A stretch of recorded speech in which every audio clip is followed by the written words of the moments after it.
Hey there, friends on YouTube. It's the JTL. I'm back again, and today I have a review for you of the BeatsX wireless headphones. So let's get started talking about them. First, let's review where we are with Beats. First, Beats sucked, but they were pretty and they were expensive. And then Beats got a little bit better, and they were still kind of pretty, and they were still too expensive. And then Apple bought Beats. And everybody thought it was for the products, but I really don't think so. I think it was for their streaming service, Beats Music, which had been previously a music streaming service called Mog, which was my favorite music streaming service. I digress.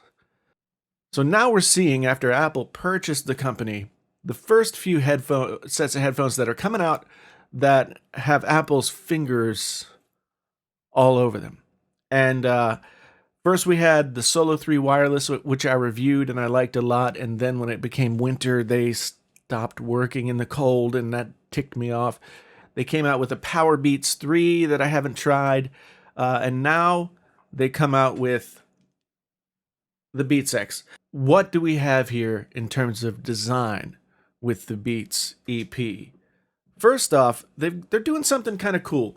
One of my biggest problems with wireless headphones that sort of drape around your neck like these guys is that something like the Jaybird, Blue Buds, the whatever they call them now, they always sort of grab, turn your head, they grab, they pull, they're annoying. And that's always bothered me, although I do like the convenience of having them draped around the neck so I can just grab them, stick them in my ears. Wow, that's weird. I'm putting headphones on headphones.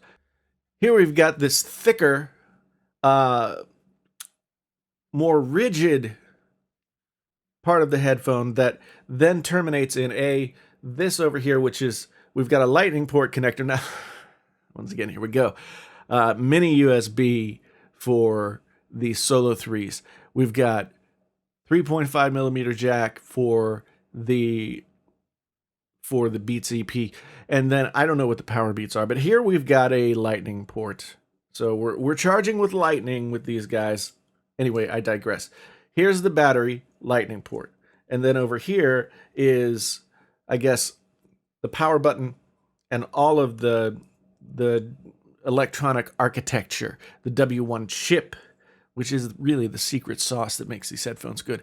What ends up happening is both of these things sort of act like a balance on either side, and then this wire grabs your neck, but it doesn't pull, and then these are free, and it's the best design that I've experienced with a set of wireless earbuds to date. One thing that's nice is these things are now able to be really small and lightweight because they're not housing any of the electronics, they're not housing any of the battery, they're not doing any of that stuff. So they have these silicone ear tips. These are the ones that came loaded on when I purchased the headphone. And they get a decent seal. They stick in your ears. Sometimes they have like kind of a suction effect, which I don't like, which is why I don't like silicone ear tips. But they are very light. They stay in your ears. I've had no problems. I mean, you do get 3 different sets like these guys, and it's interesting. Put them in like a little blister pack, like like they're pills. They almost look like pills. And then you also get 2 sets of these wings, and the wings are for additional stick-to-itiveness with the headphone. But I haven't found the need to change any of the ear tips or change and put on the wings either. I was traveling last week.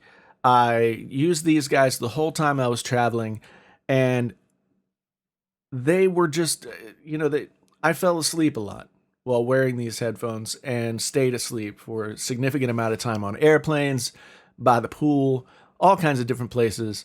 These things, at night I would fall asleep wearing these things, and they just really worked well. One other nice feature of the earbuds themselves, they're magnetized. So when you just drop them, they almost always sort of drop and connect, which is very cool. The only thing that Apple missed when they did this, now the ISO Tunes Pro that just the regular ISO Tunes that I reviewed recently when they became magnetized. They then paused whatever was playing, and these don't do that. And I think that's where Apple and Beats missed a trick, because I really like that feature from the IsoTunes, and I know some other higher end headphones have that same feature. So I wish Apple would have picked that up. Maybe they will in a future iteration of these guys. But as for battery, range, and connectivity, it says right here on the box in big red letters, 8 hours of battery life. I have found that to be true. And the other nice thing is that if you do run out, now I've found that these don't reliably turn themselves off. And I need to look it up. I don't know if that's a feature that is supposed to be on these headphones, an auto shut off. But even if you drain them by not shutting them off, or you drain them after, using them all day at the office for 8 hours, a 5-minute charge gets you 2 hours of playtime. And I've utilized that feature a couple of different times now. And so it's really, really good, because there's nothing that sucks more than wanting to go out for a walk or needing to go out the door to work or whatever, grabbing your wireless headphones and finding that they are dead, and you've got to make other plans. In fact, just yesterday, going out for a walk, I found that these guys were almost dead, and I threw them on a charge for 5 minutes, and I came off with like 45% of a charge.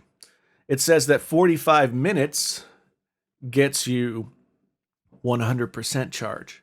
Connectivity, much like the W1 chip products that I've used, the Beats Solo 3 wireless, I couldn't get those to disconnect anywhere in my house. No matter where I left my phone or walked around, I couldn't get them to disconnect. And it's the same with these guys. I have not been able to get to a place where they won't remain connected. That makes sense? And that's, like I said, the W1 chip. Apple has really hit a home run with that chip. It's the special secret sauce. So let's segue into sound. I gotta say, I was pleasantly surprised. I don't look to wireless earbuds for, clinically pristine reference sound. I'm looking at, do they sound good enough in a bunch of different scenarios? The Beats earbuds that I've used in the past, the Beats Tour, the Your Beats, the Power Beats 2, they all kind of sounded like crap to me. They were very veiled, very muffled, a lot of thumpy, fluffy, poofy bass, and not very pleasant to listen to. So when I got these, I was taking a risk at picking these up, knowing that I hadn't liked any of the other earbuds that Beats had made in the past. There's a nice thump to them in the bass. It's not overbearing. It doesn't, take over any of the other frequencies. It's tight and defined and pleasant to hear. The mids and highs, it's a smiley face curve. It's a very energetic sound to it. But I threw everything from ambient and classic rock and YouTube videos, etc., all the way down to instrumental heavy metal. And they sounded great and never fell down on any part of that. I'm impressed. Sound-wise, really good. If you're looking for something that sounds expensive, these don't sound like $500, but they do sound like $150 with some really great quality hardware in them and a lot of thought going into the engineering. So in conclusion, you have to remember what you're looking for when you're looking at wireless headphones like these. If you're going to be out walking, maybe running, doing some medium to light exercise, these are great. If you're traveling, these are great. If you're commuting, these are great. And it's all about the different features for that. So it's the comfort, it's the ease of use, and it's the sound. You're not looking at earbuds sound first. You're looking at earbuds for all those factors, and sound, probably comes in third, because you want to have a decent experience overall. Even if they sound great, you don't want to have to struggle to be able to have a wireless earbud that works for you. And these hit a home run on every single one of those feature points.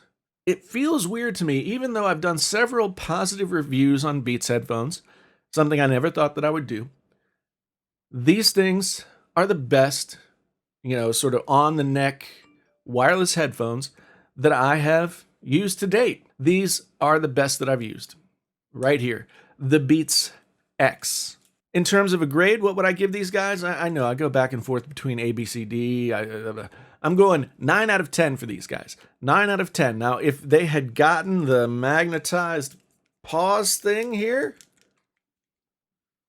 10 out of 10, maybe. And so, what do you guys think? Have you tried the BeatsX? What other wireless headphones have you tried that you like for this active on-the-go type market? What questions do you have about the BeatsX that I can answer for you? I'll be happy to talk to you all down in the comments. If you like this video, please drop me a like because it does help. And if you want to subscribe to the channel so you can see future videos, or if you want to go check out the other Beats or other headphone reviews that I've done, feel free to do that. Otherwise, I do want to thank you for being here. And until the next time, this is the JTL, and I'm out.